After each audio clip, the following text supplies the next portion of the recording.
Pour certains, le goût est le premier argument de vente. Comme ici à 3 heures de Londres, en plein milieu d'un des champs de pommes de terre les plus prisés du Royaume-Uni. On y cultive les précieuses Lady Rosetta. Des pommes de terre utilisées pour la fabrication de chips haut de gamme. C'est dans cette usine que 500 tonnes de patates sont soignées délicatement. Chaque jour, elles sont transportées, lavées, tranchées, baignées dans l'huile pendant 8 minutes,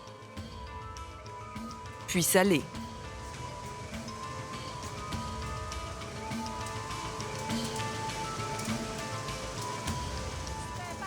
Ce sont les chips les plus chères du marché, cuites à l'ancienne et aux saveurs très particulières. Celles-ci sont au homard, celles-là au roast beef. Là, ce sont des chips au poulet rôti. C'est inspiré par la tradition anglaise. Le dimanche midi, ici, toutes les familles mangent du poulet rôti. Pour donner ces saveurs à leurs chips, ils ne se donnent pas beaucoup de mal. Il suffit de vider ce sac dans cette cuve. Cette poudre jaunâtre, c'est en fait l'arôme poulet rôti qui sera mélangé aux chips.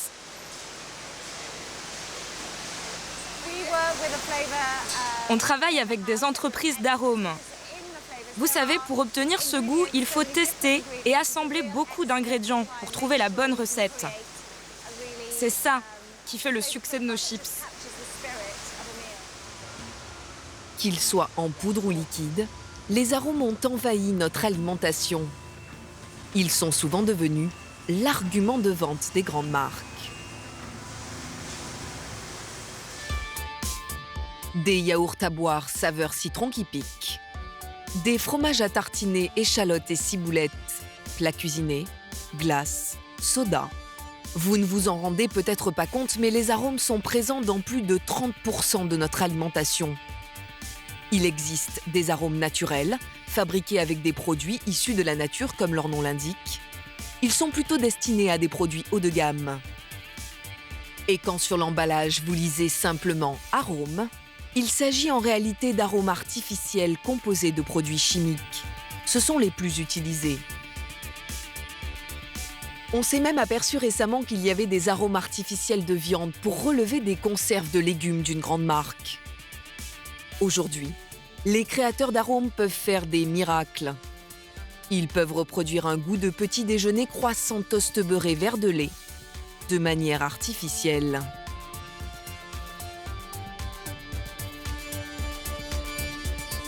Même chose pour un bon poulet rôti pomme de terre, ou encore plus insolite, un plateau de fruits de mer.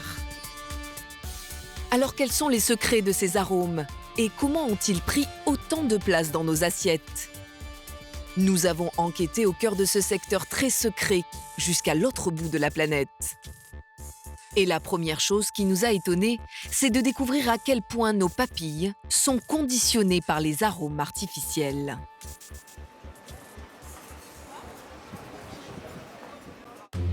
Pour preuve, nous avons tenté une expérience sur un produit très prisé à l'approche de l'été.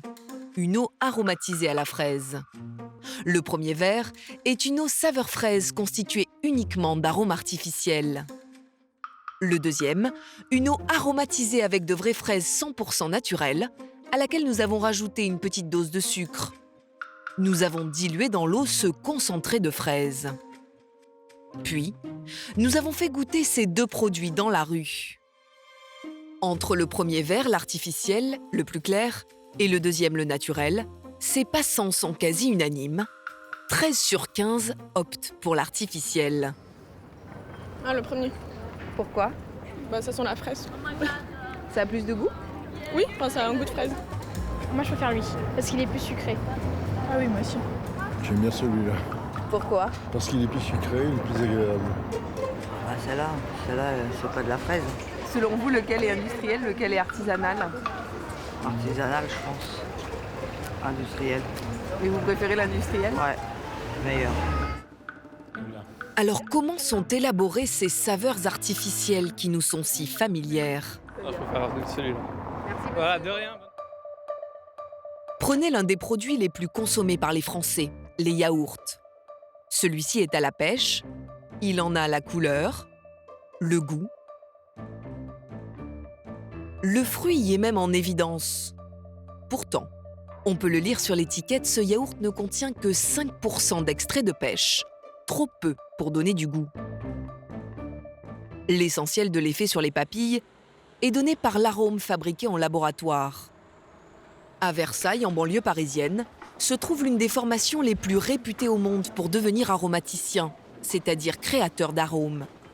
Aujourd'hui, c'est une classe de master des Bac+5 qui fabriqueront les goûts de demain. Donc bonjour à tous, je vais vous expliquer en gros le travail d'aujourd'hui. Donc vous allez travailler sur une reformulation d'un arôme de pêche. Cela fait 5 semaines qu'ils travaillent sur cet exercice.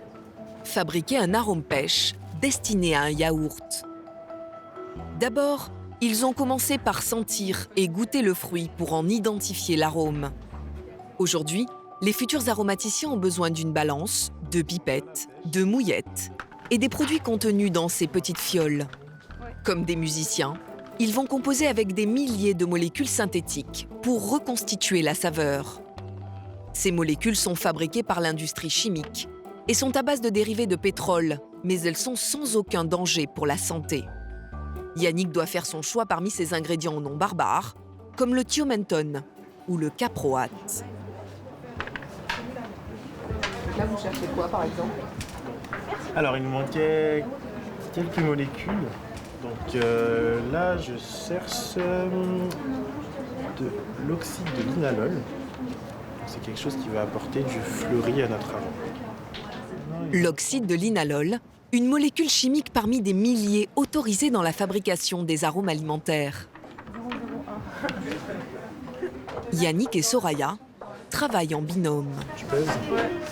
Je te dis? Oui, s'il te plaît. Ils ont élaboré leur formule sur papier. Ils doivent à présent assembler près de 100 molécules en suivant un dosage extrêmement précis. Pour ces chimistes du goût, faire un arôme de pêche sans pêche n'a rien de surprenant. Vous n'avez pas été étonné que dans un arôme pêche, il n'y ait pas de pêche? Que dans un arôme pêche, il n'y a pas de pêche? Il n'y ait pas le... Non. Non. C'est ça qui est beau dans ce métier. C'est un peu comme une partition de piano, choisir les notes qu'il faut pour composer la partition qu'on veut à la fin. Donc non, ça, j'ai pas été étonnée. Et en fait, on a un côté créatif, en même temps, on a une rigueur scientifique. Faire de la pêche sans pêche, voilà donc le défi des aromaticiens. Pour valider leur formule, les élèves doivent encore la tester dans un yaourt.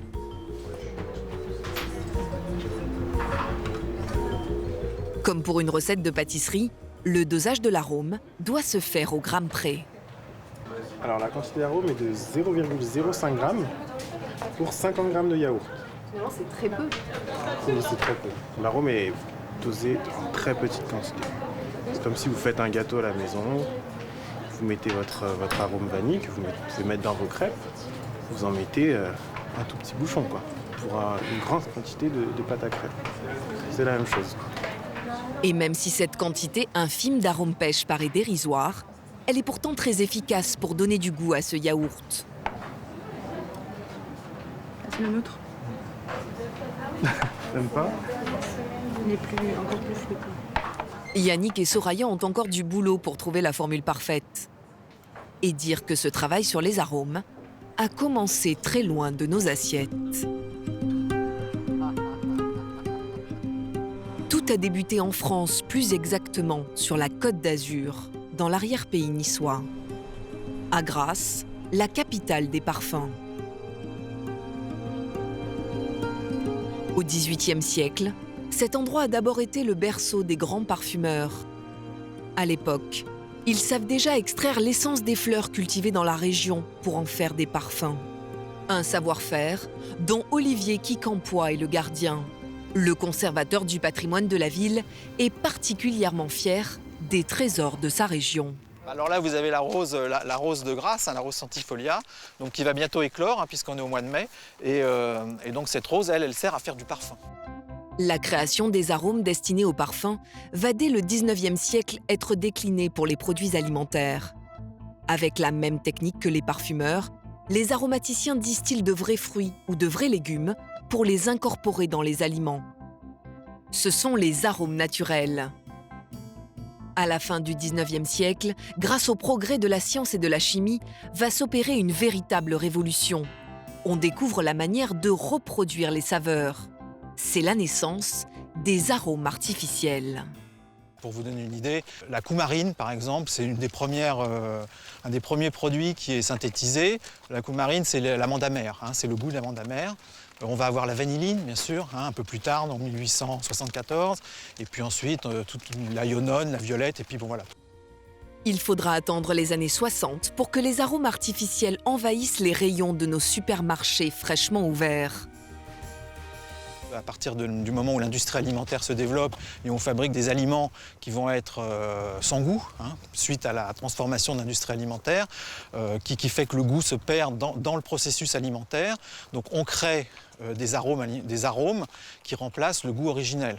Arômes de fraises, arômes de poulet, enfin bon, tout est possible.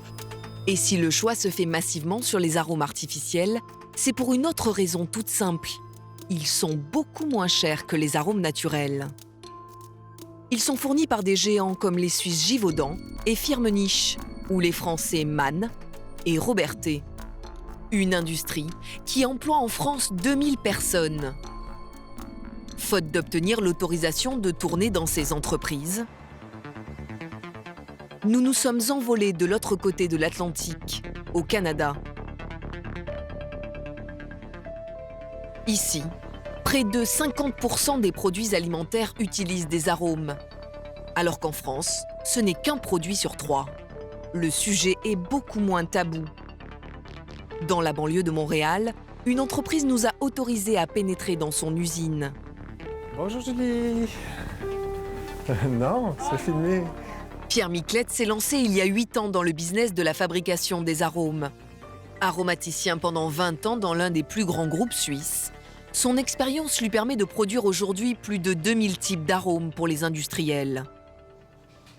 On n'a qu'à ouvrir un tiroir et puis on a l'arôme noix de coco, Grand Marnier, ananas. Mais aussi des arômes de beurre, de wasabi, de poulet, de ketchup ou de biscuits. Pierre Miclette arrive à en vendre 800 000 litres chaque année au Canada et aux États-Unis. Bonjour, ça va bien? Oui, ça va bien. Ses 65 employés, en blouse blanche et masqués, manipulent toute la journée des dizaines de bidons. À l'intérieur, la recette de leur arôme gardée très secrètement.